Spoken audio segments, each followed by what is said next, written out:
مذہبی افتراق پیدا کرنا، سیاسی عدم استحکام پیدا کرنا اور معاشی طور پہ مسلمانوں کو تباہ کرنا اور اخلاقی طور پہ مسلمانوں میں بگاڑ پیدا کرنا، یہ 4 ہدف ہیں اور وہ 4 ہدف انہوں نے حاصل کر لیے ہیں۔ زیادہ تر قدرتی وسائل اللہ نے مسلمانوں کو عطا کیے، وہ زرعی وسائل ہوں یا معدنی وسائل ہوں، آبی وسائل ہوں یا دیگر وسائل، لیکن یہ بیچارے ان وسائل کے ہوتے ہوئے دنیا کے دستے نگر ہیں۔ دوسرا، اللہ نے ان کو جمعیت اور قوت جو عطا کی ہے، لیکن 73 گروہوں میں بانٹ کر کے ان کو کس طرح سے ایک دوسرے کے ساتھ مخالف کھڑا کر دیا گیا۔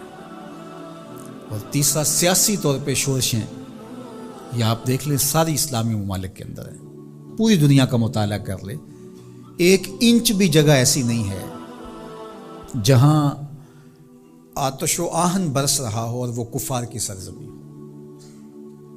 ساری لڑائیاں مسلمانوں کے دیس میں لڑی جا رہی ہیں۔ اب یہ مسئلہ ہوا ہے یوکرائن کا، اور آپ دیکھنا کہ بہت جلدی یہ حل کر دیا جائے گا۔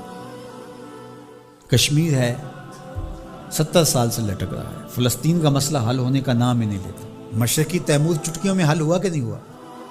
یہ تاریخ ہمارے سامنے ہے، ہمیں آنکھیں کھول کے جینا چاہیے، کیونکہ وہاں معاملہ اور تھا، جو خون بہہ رہا تھا وہ مسلمان کا خون نہیں تھا، وہ بھی ان مسائل سے ملتے جلتے مسائل تھے، لیکن چٹکیوں میں مسئلہ حل ہوا کہ نہ ہوا؟ تو کیا کشمیر نہیں ہو سکتا؟ فلسطین کا مسئلہ حل نہیں ہو سکتا؟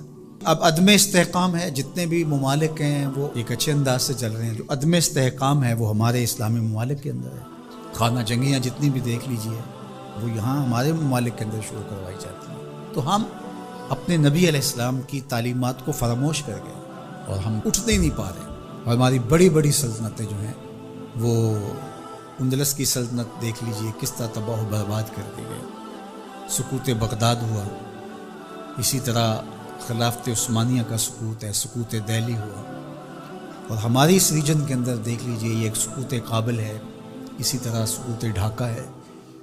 تو یہ سارے سقوط ہمارے ساتھ ہی کیوں ہیں؟ اس لیے کہ جب ہم اپنے نبی کے دامن کو چھوڑ دیں گے تو یہ رسوائیاں ہمارا مقدر ہوں گی۔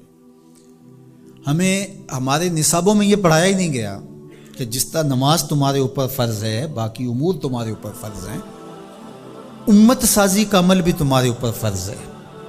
جس طرح حضور علیہ الصلوۃ والسلام کا نام عقیدت سے لیا جانا اور آقا کریم علیہ الصلوۃ والسلام کی محبت تمہارے اوپر فرض ہے اور محبت کے تقاضے تمہارے اوپر لازم ہیں، تمہارے اوپر یہ بھی اسی طرح لازم ہے۔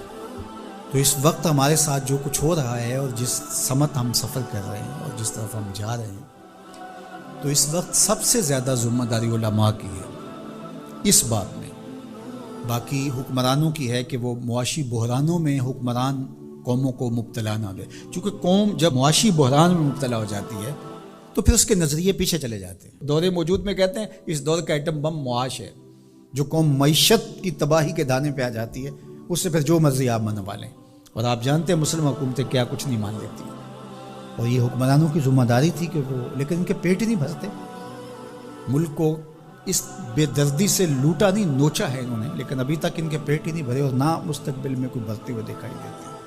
تو یہ ایک دردناک صورتحال ہے۔ جو اسلام کو دوسرا بڑا نقصان پہنچایا ہے وہ منبر و محراب کے ذمہ داران نے پہنچایا۔ بر صغیر پاک و ہند کے اندر تجزیہ کرتے ہوئے حضرت مجدد الفسانی علیہ رحمہ نے کہا کہ 4 طبقے ایسے ہیں جنہوں نے سب سے زیادہ اسلام کو نقصان پہنچایا ہے۔ یہاں پر اس ریجن کی وہ بات خاص طور پہ کرتے ہیں، وہ فرماتے ہیں ان میں سے ایک علماء سو ہے، انہوں نے اسلام کو بہت زیادہ نقصان پہنچایا ہے۔ دوسرا صوفیاء خام ہیں، جو دین کے فہم سے ناآشنا صوفی ہیں، انہوں نے اسلام کو بہت نقصان پہنچایا ہے، چونکہ لوگوں کی وابستگی ہے ان کے ساتھ اور ان کے پاس کوئی منصوبہ ہی نہیں ہے۔ عرس پہ آ جاؤ، نذرانے دے دو اور اللہ اللہ کرو اور چلے جاؤ، ان کے پاس کوئی نظام شریعت تو ان کے پاس ہے ہی نہیں ہے، تو آنے والوں کو کیا دیں گے؟ کچھ بھی نہیں دیں گے۔ تیسرا بڑا نقصان جو ہے وہ اسلام کو جو پہنچایا وہ سلاطین نے پہنچایا، بادشاہوں نے پہنچایا، اور چوتھا جو ہے وہ انہوں نے کہا کہ اسلام کو جو نقصان پہنچایا وہ 2 نمبر دانشوروں نے پہنچایا، اور 5 نام بھی آپ ذکر کرتے ہیں، وہ فرماتے ہیں جو گستاخان صحابہ ہیں، چونکہ جب صحابہ کی نفی ہوتی ہے تو پورے دین کی نفی ہو جاتی ہے۔ حضور کے تیار کردہ یہی لوگ تھے نا، حضور نے جن پہ محنت کی اور جن کو حضور نے اپنے سینے کا نور منتقل کیا، اور اگر ان کی نفی کر دی جائے تو پھر اس کا مطلب یہ ہے کہ دین کی عمارت گر گئی. پورے نظام کا انکار کرنے کے لیے ان کا انکار. جو امت کے اندر تفریق ہوئی، تشتت ہوا اور بے جا تشدد ہوا، اور امت کے اندر جو فکری ناہمواری پیدا ہوئی، باہمی منافرتیں انتہا کو چھونے لگی، سوچ سمجھ فہم ادراک کی قوتیں سلب کر لی گئیں، یہ سب کچھ منبر و محراب کی وجہ سے ہوا.